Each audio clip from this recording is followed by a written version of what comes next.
I'm John Zippert.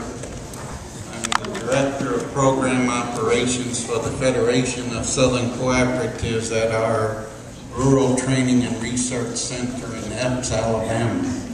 And I'm here today to talk about the issue of the loss of black farmland in particular, in the context, kind of overall context of land loss, and I'll refer to some of the other issues connected with it. But our focus has been on the loss of black farmland, and I'm happy that the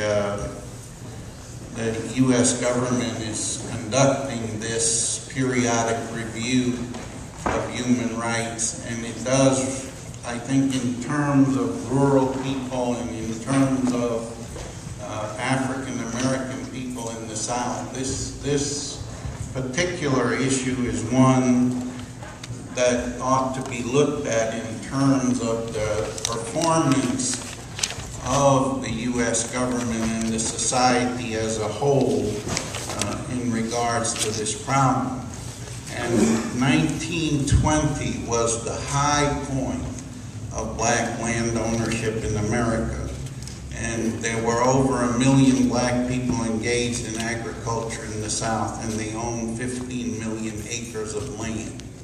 So the high point of black land ownership was almost a century ago. In 1960, we were down to 100,000 black farm operators and 6 million acres. And so 1960, you would say, was the beginning of the civil rights movement. In 2007, agricultural census says that there are less than 25,000 black farm operators and less than 3 million acres of land.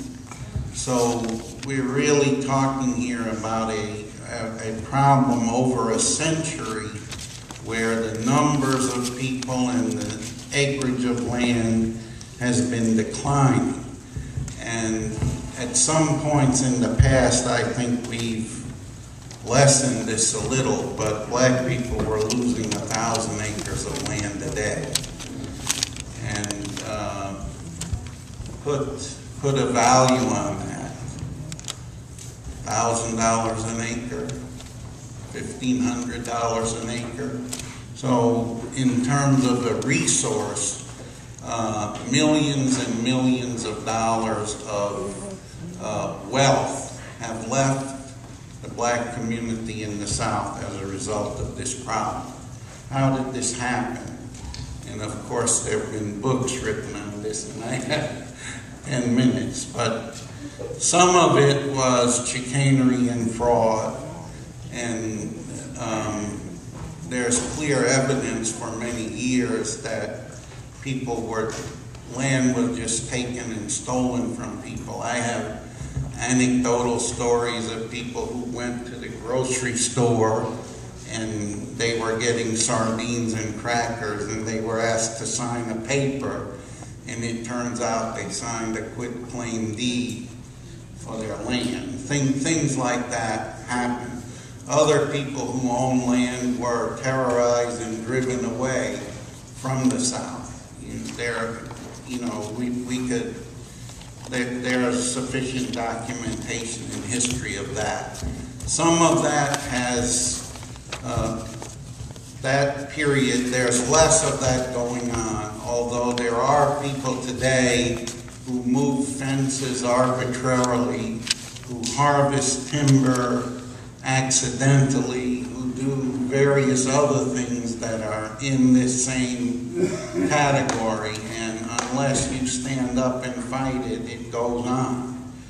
There are also tax sales. People, often when there are economic downturns, people don't have the money to pay their property tax. And we've heard earlier here that the property tax in Alabama is not as high as it should be, and it's actually proportionately higher on small landowners than on big timber companies. families. And so often people face the problem, particularly in times of economic difficulty, in paying their taxes.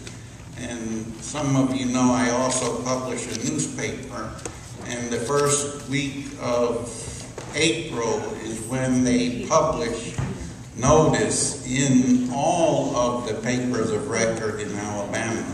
And we had in Greene County literally a page and a half during this period of listings of people, and it's listed for 3 weeks. So and after the first listing, some people come and pay, so it's less of a listing. But we still had in the third listing this week probably a full page.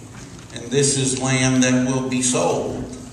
And many of the small tracts are pieces of land owned by African Americans. Another issue is the issue of heir property and partition sales.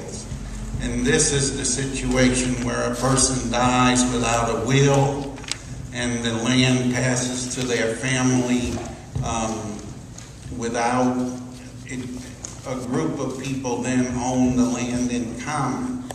Sometimes in large families where grandpa died in 1950 without a will, we now have 100 people involved in the land. Some own as little as 1/100th or 1/200th or something like that.